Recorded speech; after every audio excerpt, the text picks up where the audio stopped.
Bismillahirrahmanirrahim. Assalamualaikum warahmatullahi wabarakatuh. Kaifa halukum? Apa kabar anak-anakku semuanya? Mudah-mudahan dalam keadaan sehat walafiat. Bersama Pak Den, pada video pembelajaran kali ini Bapak akan menjelaskan tentang kisah keteladanan Nabi Muhammad SAW. Namun seperti biasa, sebelum kita belajar, alangkah lebih baiknya kita berdoa terlebih dahulu kepada Allah Subhanahu wa taala. Bismillahirrahmanirrahim. Rabbi zidni ilman warzuqni fahman birahmatika ya arhamar rahimin. Kita lanjutkan ke pembahasan tentang kisah keteladanan Nabi Muhammad SAW. Nabi Muhammad SAW disebut sebagai Sayyidul Anbiya, yang berarti pemimpin para nabi dan rasul Allah. Nabi Muhammad SAW memiliki kejujuran dan kecerdasan. Banyak sifat mulia yang dimiliki oleh Nabi Muhammad SAW. Bahkan sifat tersebut sudah dimiliki Nabi sejak kecil. Itulah keutamaan Nabi Muhammad SAW. Sejak kecil Nabi Muhammad SAW sudah menunjukkan sikap percaya diri. Ketika lahir, Nabi Muhammad SAW dalam keadaan yatim. Artinya ayahnya meninggal ketika beliau masih berada dalam kandungan. Ketika berumur 6 tahun, ibunya juga meninggal. Jadilah Nabi Muhammad SAW dalam keadaan yatim piatu. Artinya ayah dan ibunya sudah tiada. Meskipun yatim piatu, Nabi Muhammad SAW tetap percaya diri. Nabi tidak merasa minder dengan teman-teman sebayanya saat itu.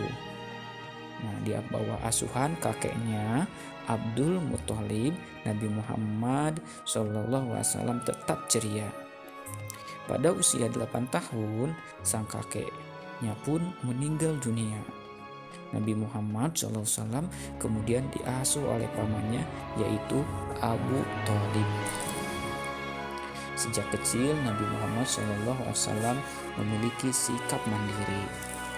Pada usia 8 tahun, Nabi Muhammad SAW mengembala kambing. Karena kejujurannya, banyak penduduk Mekah yang menitipkan kambingnya untuk digembalakan Nabi Muhammad SAW. Upah dari mengembala kambing digunakan oleh beliau untuk mencukupi kebutuhan hidupnya. Nabi Muhammad juga belajar merawat unta dan mengikat tali pelananya. Nabi belajar bagaimana cara memasang pelana dan menaikkan barang ke atas unta. Dalam waktu yang singkat, Nabi Muhammad pun sudah mahir melakukannya.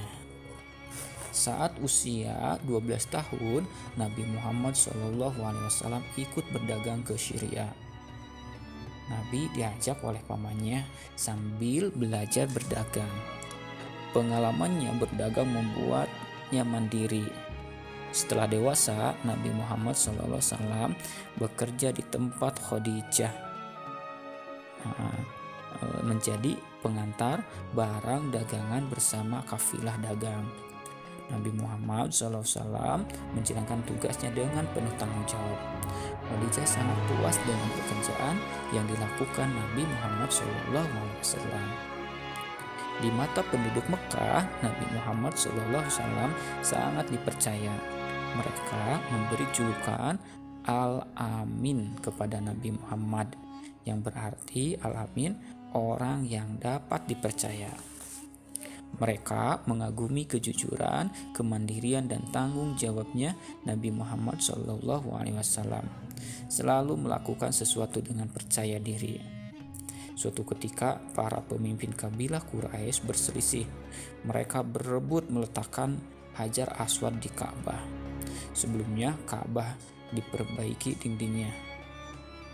Selesai diperbaiki, para pemimpin kabilah saling berebut. Mereka merasa paling berhak menempatkan Hajar Aswad kembali ke tempatnya. Karena tidak ada yang mengalah, akhirnya mereka bertengkar.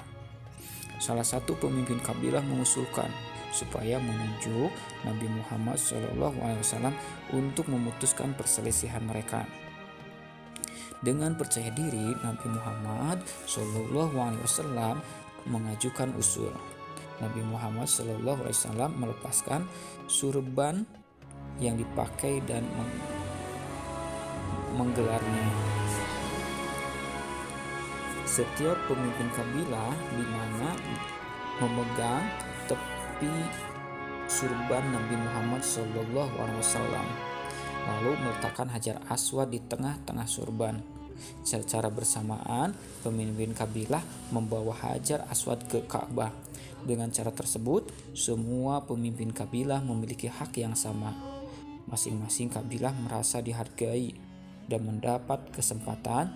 Sejak itu, para kabilah bersatu lagi. Mereka memuji keputusan Nabi Muhammad SAW yang adil bagi mereka. Ketika berdakwah, Nabi Muhammad SAW juga percaya diri, meskipun kaum Quraisy menantang. Nabi Muhammad SAW tetap terus berdakwah dan mengajak penduduk Mekah untuk menyembah Allah dan menyuruh untuk meninggalkan berhala. Nabi Muhammad SAW tidak takut dengan ancaman kaum kafir. Nabi meyakini kebenaran ajaran Islam yang dibawanya. Dengan percaya diri, Nabi Muhammad SAW terus berdakwah. Nabi yakin akan pertolongan dan lindungan Allah. Bahkan beliau tidak takut dengan ancaman dari orang-orang kafir. Nah, itulah beberapa sifat keteladanan Nabi Muhammad SAW. Sikap mandiri dan percaya diri sudah tumbuh sejak kecil dari diri Nabi Muhammad. Nah, agar kita menjadi orang yang sukses, tentunya harus seperti Nabi Muhammad SAW menjadikan suri tauladan. Jadi kesimpulannya dari kisah Nabi Muhammad SAW dapat diperoleh beberapa keteladanan sebagai berikut. Yang pertama, Nabi Muhammad SAW adalah insan atau seorang yang memiliki akhlak mulia. Yang kedua, seorang yang sabar dan tabah dalam menghadapi segala rintangan dan penentangan ketika berdakwah, yakni menyerukan untuk mentauhidkan Allah. Yang ketiganya, seorang pemberani yang meyakini kebenaran ajaran Islam yang dibawanya. Yang keempatnya, keteladanan Nabi Muhammad pemimpin yang adil, mandiri, percaya diri, dan mau menghargai pendapat orang lain. Kelima, senantiasa mengajak umatnya ke jalan yang benar, yakni menyembah Allah dan menyuruh untuk meninggalkan berhala. Yang keenamnya, senantiasa menyeru dan menyebarkan perdamaian, hidup damai dan niat baik dengan sesama manusia. Nah, itulah yang bisa Bapak sampaikan dalam video pembelajaran kali ini. Terima kasih atas partisipasinya. Ditutup dengan doa. Wabillahi taufiq wal hidayah. Wassalamualaikum warahmatullahi wabarakatuh.